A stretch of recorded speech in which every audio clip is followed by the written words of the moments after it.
নমস্কার বন্ধুরা, সুনিতার হেসেলে সবাইকে স্বাগত।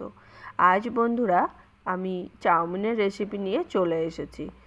আমিষ চাউমিন কিন্তু আমরা সকলেই প্রায়ই খেয়ে থাকি, তবে আজ আমি নিরামিষ চাউমিনের রেসিপি আপনাদের সঙ্গে শেয়ার করব। চলুন তাহলে রেসিপিটি শুরু করা যাক। এখানে দেখুন আমি চাউমিন নিয়েছি। চাউমিনটাকে আমি একটু ভেঙে নিয়েছি। এবার আমি এই চাউমিনটাকে সেদ্ধ করে নেব। তার জন্য আমি এখানে কড়াইতে দিয়ে দিয়েছি পরিমাণ মতো জল। জলটা একটু গরম হয়ে এলে ওর মধ্যে আমি দিয়ে দেব চাউমিনগুলো। দেখুন এখানে আমি চাউমিনগুলো দিয়ে দিয়েছি। এবার এই চাউমিনগুলোর মধ্যে আমি দিয়ে দেব একটু লবণ আর দিয়ে দেব 1 চামচের মতো সাদা তেল।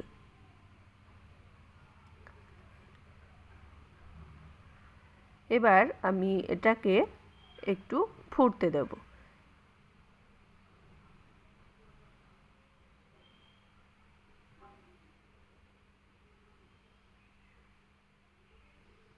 দেখুন চাউমিনটা কিন্তু ফুটতে শুরু করেছে। এরকম যখন ফুটতে শুরু করবে তখন খুব ভালো করে একবার মিশিয়ে নেব। মিশিয়ে নিয়ে আমি চাউমিনটাকে একটা পাত্রে নামিয়ে রেখে দেব। এর থেকে কিন্তু বেশি আর সিদ্ধ করব না, বেশি সিদ্ধ করলে আবার নরম হয়ে যাবে। একটু শক্ত শক্তই আমি চাউমিনটাকে নামিয়ে নেব। আর এইভাবে একটু সাদা তেল দিয়ে চাউমিনটা সিদ্ধ করলে কি হয়, চাউমিনটা কিন্তু নামানোর পরে আর দলা বেঁধে যায় না। এবার দেখুন আমি ওভেনে একটা কড়াই বসিয়ে দিয়েছি, তাতে দিয়ে দিয়েছি 2 টেবিল চামচের মতো সাদা তেল। তেলের মধ্যে আমি প্রথমেই দিয়ে দিয়েছি আলু। আলুটা খুব ভালো করে তেলের সঙ্গে মিশিয়ে নিয়ে দেখুন আলুটা কিন্তু একটু ভেজে নিয়েছি, খুব বেশি ভাজিনি আলুটা, হালকা একটু ভেজে নিয়েছি। ভেজে নিয়ে এর মধ্যে আমি দিয়ে দেব এবার ক্যাপসিকাম। ক্যাপসিকামটাও কিন্তু আলুর সঙ্গে একটু ভেজে নেব, খুব বেশি কিন্তু ভাজবো না। সবজির কালারগুলো যেন চেঞ্জ না হয় সেই রকম করেই আমি সবজিগুলোকে ভেজে নেব। এবার এর মধ্যে আমি দিয়ে দেব স্বাদ অনুযায়ী একটু লবণ। খুব ভালো করে আবারও মিশিয়ে নেব। দেখুন খুব ভালো করে কিন্তু মিশিয়ে নিয়েছি। এবার এর মধ্যে দিয়ে দেব বাঁধাকপি কুচানো।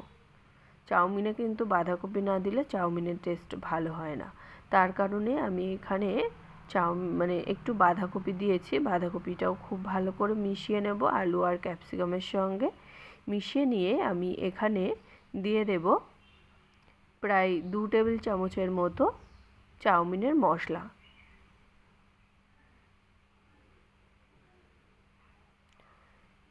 দেখুন খুব ভালো করে মিশিয়ে নিয়েছি। এবার দিয়ে দেব এখানে 2 টেবিল চামচ চাউমিনের মশলা।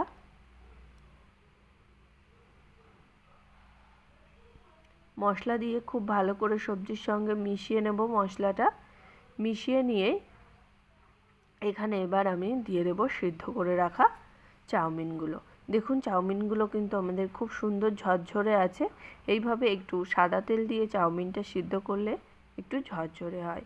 আর চাউমিনটা সিদ্ধ করার সময় অবশ্যই একটু লবণ ব্যবহার করবেন, তাহলে চাউমিনটা কিন্তু খেতেও ভালো হয়। চাউমিনটা খুব ভালো করে সবজির সঙ্গে মিশিয়ে নেব।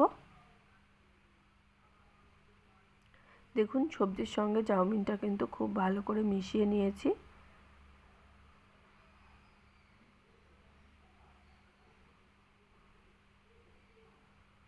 দেখুন চাউমিনটা সবজির সঙ্গে মিশিয়ে নিয়েছি। এবার আমি এখানে দিয়ে দেব সামান্য একটু বিট লবণ।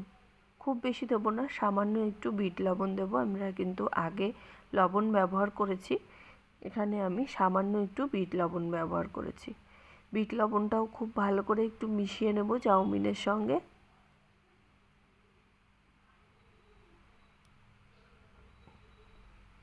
বিট লবণটা মিশিয়ে নিয়েছি। এবার এর মধ্যে দিয়ে দেবো আমি 1 মুঠো পরিমাণে চিনেবাদাম। চিনেবাদামটা আমি আগে ভেজে নিয়েছি, ভেজে একটু ভেঙে নিয়েছি। ভেঙে চিনেবাদামটা এখানে দিয়ে দিয়েছি। এবার চিনেবাদামটার সঙ্গে চাউমিনটা কিন্তু খুব ভালো করে মিশিয়ে নিলেই তৈরি হয়ে যাবে আমাদের একদম ঘরোয়া পদ্ধতিতে নিরামিষ চাউমিন।